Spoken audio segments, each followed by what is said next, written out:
Hi and welcome back to my channel. I am Tania D. If you are new here, I am a hormone coach. I'm a nutritionist. I help women over 40 thrive. If you have been having some sort of perimenopausal symptoms, menopausal symptoms, PMS, anything like that, mood swings, hot flashes, weight gain, belly weight gain, you're not feeling great in your skin anymore, then you've come to the right place.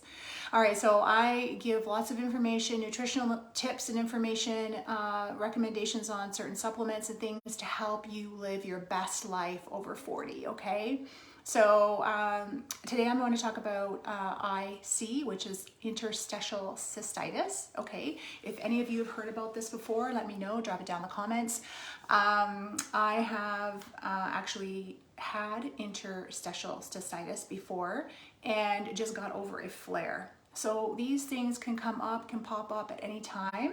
I find that if you are prone to having histamine issues, so maybe you get hives, if you drink wine, you're finding you're getting itchy, you're getting hives on your body, maybe you have seasonal allergies, maybe you've been exposed to mold before, that can be an issue as well because that can heighten your immune system, your immune response. As well. And if you have a tendency to get rosacea, if you have a tendency to have any gut health issues, this can all kind of lead towards becoming predominant to getting interstitial cystitis. All right, so if you don't know what it is, you've never heard of it before, so what it is it feels like a bladder infection. So if you've ever had a UTI before, well, let me know, drop it down in the comments.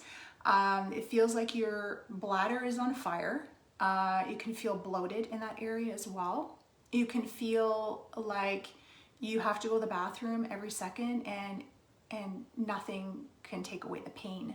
If you just constant burning after urination, like you just feel like it's on fire down there. All right. So I would say I found out I had it. I didn't get an official diagnosis, but I had all the symptoms. I went to my doctor. I did, he gave me an antibiotic, did antibiotics, wouldn't help, didn't help. Went to get a urine test after I had done the round of antibiotics. It came back clear. He told me, just take some cranberry juice and go home. That was his answer to me. So I'm thinking, no, I can't live like this. So the cranberry juice is not helping. It's actually making it worse, which it can. So I needed to take matters into my own hands. And I find that if I deviate from a more clean eating pattern, that these symptoms can come back, okay? I have been, well, I would say over Christmas time, I love spicy food, and I was indulging in a little more spicy food than I'm used to. I indulged in a little bit of dairy. I had a piece of cheesecake, I had some cheese, and I love the stuff. I love dairy. It doesn't love me though, for many reasons. It causes inflammation. I get breakouts in my skin, so I try to stay away from it as best I can, as most as possible. Anything aged cheese, things like that really bother me. So over Christmas, I decided I'd indulge a little bit, and I had a little bit more than probably I should have, but it was good nonetheless. So I guess over the Christmas season, and then into January, I was still like doing some things, like I was having a little bit of chocolate here and there. Chocolate can irritate the bladder and can cause the interstitial cystitis to come back, or can cause a flare. So I think it was basically a cause for the perfect storm for me. So I needed to, or I have actually just kind of cleaned up my diet. I've gotten rid of the chocolate. I've gotten rid of the sugar. I think artificial sweeteners is another thing that is causing some irritation. Even stevia, like I don't do any artificial sweeteners like Splenda or anything like that, because it's not good for you anyway. But when I'm looking at like stevia or xylitol, even those more healthy sweeteners can actually cause irritation to the bladder as well. So I've cut all of that out as well. So just basically cleaned up my diet. I stick to regular protein, veggies. I actually staying away from almonds. I'm finding that they may actually be a trigger for me as well. So, because it has lectins, they have lectins in them, and lectins are actually very razor-like and can actually cause damage to the gut. So I'm wondering if it's causing some sort of irritation in my bladder as well. So I recently cut out the almonds for a little while, and just eating clean as possible. Everything clean fats, protein sources, veggies, and trying to stay away from processed foods at all. I usually do that for the most part, but I think the extras that I had over Christmas kind of tipped me over the edge. And I also took an antibiotic in October. So I think the fact that I hadn't completely healed from using the antibiotics, like my microbiome was kind of off balance, I think that also contributed to the flare in my interstitial cystitis.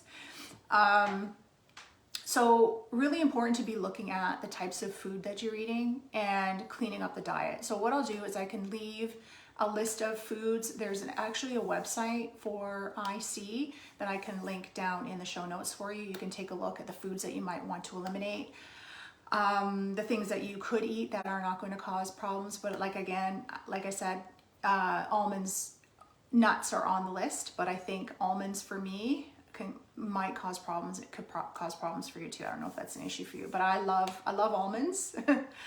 I love nuts and seeds, so I've had to give up my almonds for now. But once I go back into remission, which it is getting better, once I go back into remission, then I can start adding those, like a couple things back in and see how I feel.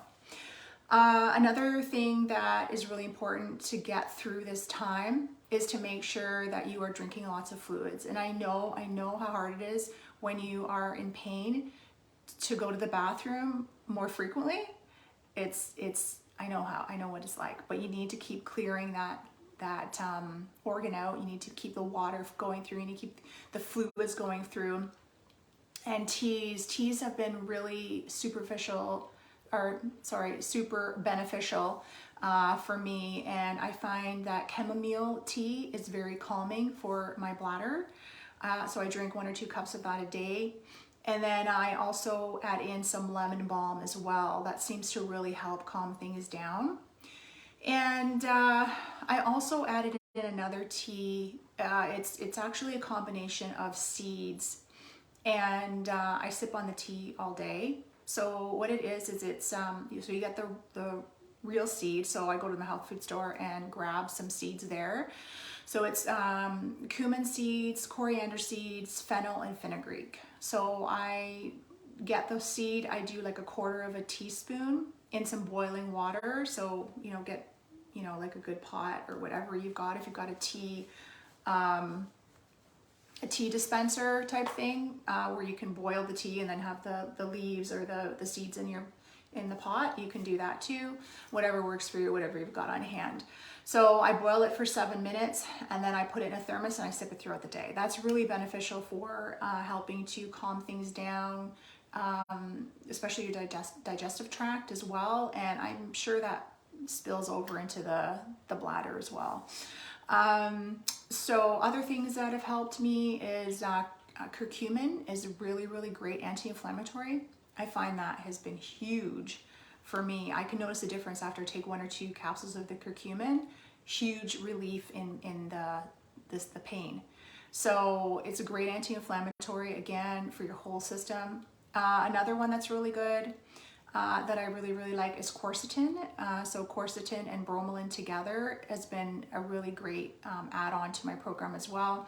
It not only helps with reducing inflammation, but it helps with the bromelain helps settle down the linings of the digestive tract, and I'm sure the urinary tract as well. I do like D-mannose. I've been taking that, and I do take that regularly just to keep things clean, clear in there. D-mannose is basically a fiber that binds to any bacteria that are inside of the bladder and takes them out. So if there's any sort of irritation in there, it's not going to kind of work things up to a point where you're in an acute situation where you're in so much pain doubled over. I just take it on a daily basis, and I take 1 or 2 a day, and that's just my regime. I just continue with that. I stopped doing that for about 2 weeks and I got a flare. So I think I need to stay consistent with that. It's just, it works for me. There's no getting around it. I actually do some cranberry juice when I'm not flared, and I find that works good for me. I can do a tiny little shot glass of pure cranberry juice, no sugar added or anything. I down a shot of that, or I put it in a glass with my lemon water, and I have that in the morning just to clean out my liver.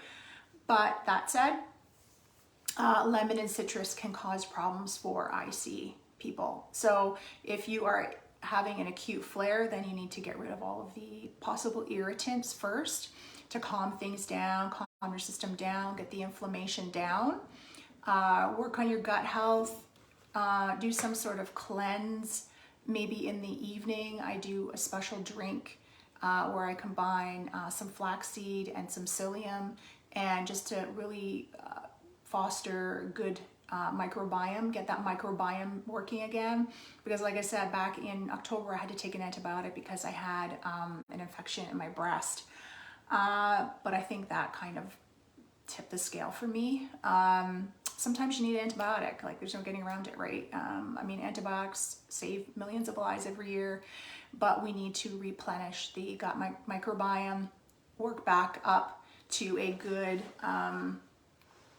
place where you are having a good bowel movements, you're supporting your digestive system, because really everything in the body is connected. Your digestive system is connected to your bladder, is connected to your kidneys, is connected to your liver. So if anything is off in there, then especially for people who have IC, we really need to focus on getting that back into shape again. So that's what I'm working on right now. I'm doing really well. I was about 2 weeks ago, I was in quite a bit of pain. But now I'm doing well. I notice when I do a little bit of fasting in the morning, I'm able to drink tons of water, drink my teas and all that in the morning to flush things out. And then I take my curcumin and my quercetin, then that sets me up for a good day. So I'm still rebuilding my microbiome. I've been doing the tea and the fiber drink at night for a couple of weeks now. I'm going to go in and add a good probiotic. Now I need to start rebuilding that microbiome again. I've also been doing some juicing, which has been really beneficial, I've noticed. I do a celery, beets, and some apple, and a little bit of parsley, and I juice it up and I drink it. So I've been doing that every other day. I've noticed a huge difference in my inflammation levels, which has been really great. So yeah, if you want some more information about this, I'll drop a link down in the show notes for you. You can go in and check on the foods that you need to eliminate, the ones that you need to eat more of just during this time. If you want to get some more information, or you want to grab these products I'm talking to you about, you want to try the curcumin or the quercetin, then you can check out the link in the show notes, and you can give it a shot. I think it's been a great thing for me. The Demonos, again, has been a game changer because I have that throughout time. I should not have gone off it, but I did, and I regret it. So I'm back on it again. And then there's also Demonos Cranberry. I also really like too. So that works really well when I'm not acute. So you just have to kind of get rid of the things that are bothering you first before you go into maintenance mode, and rebuild your microbiome, make sure you're going to the bathroom properly, making sure your liver is supported. All of these things work together to get a healthier bladder, right? And so you can be in less pain. If you found this valuable, let me know. Drop it down in the comments. Give me a thumbs up, like this video, share it out. subscribe, tag a friend. I appreciate you, and I will talk to you again soon. Bye for now.